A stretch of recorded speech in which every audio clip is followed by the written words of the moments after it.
morning, Barbara. Bonjour Barbara. Bonjour Baba. Bonjour Stéphane. So what do you De have quoi for vous us nous parlez today? ce Alors, on va matin? aborder deux sujets aujourd'hui. Le festival qui s'est déroulé en marge du combat entre Mohamed Ali et George Foreman à Kinshasa dans les années 70.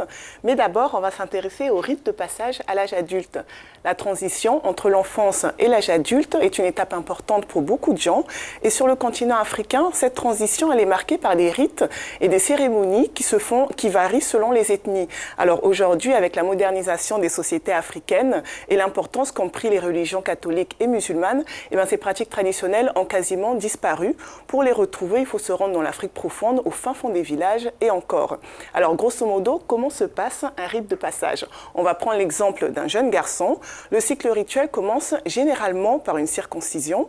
Toute cérémonie comporte aussi une phase d'isolement, le plus souvent dans la forêt, histoire que le jeune adolescent se prépare psychologiquement à son nouveau statut d'adulte et aux responsabilités qu'il devra assumer par la suite.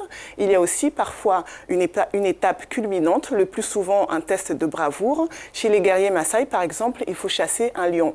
À l'issue de ces rites, on n'est plus un petit garçon, on est un homme, un vrai, avec tout ce que cela comporte de maturité et aussi d'immaturité parfois pour certains, mais ça c'est un autre sujet.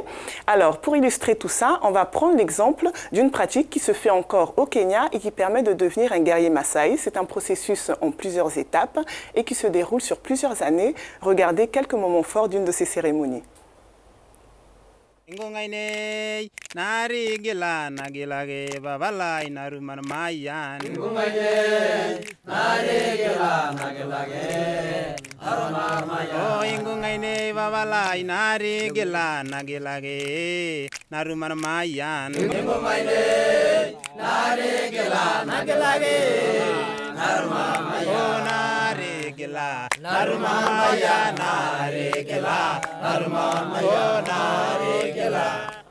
Des moments solennels, mais aussi très importants aujourd'hui parce que beaucoup d'adolescents passent par une phase qu'on appelle la crise d'adolescence, où ils ont du mal à effectuer cette transition entre l'enfance et le statut d'adulte, et des cérémonies solennelles comme celle-là permettent vraiment de délimiter clairement ce passage et d'éviter un petit peu la confusion.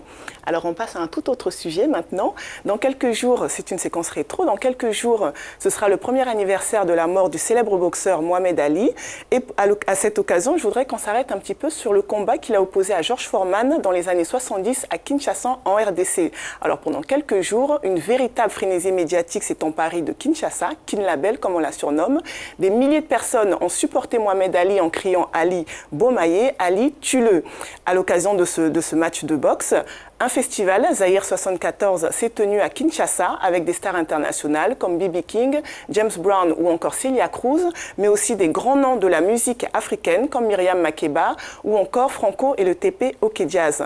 Un album vient de sortir et il permet de réécouter toutes ses performances. Il s'appelle Zaïre 74. Stéphane, la piste de danse est prête. Oh. Voici quelques-unes de ses performances en images. Regardez.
Performance endiablée, comme toujours, de James Brown pour refermer cette chronique. C'est tout donc pour la chronique culture aujourd'hui. À bientôt. Thank you very Merci much. Barbara. Merci. Merci beaucoup Barbara.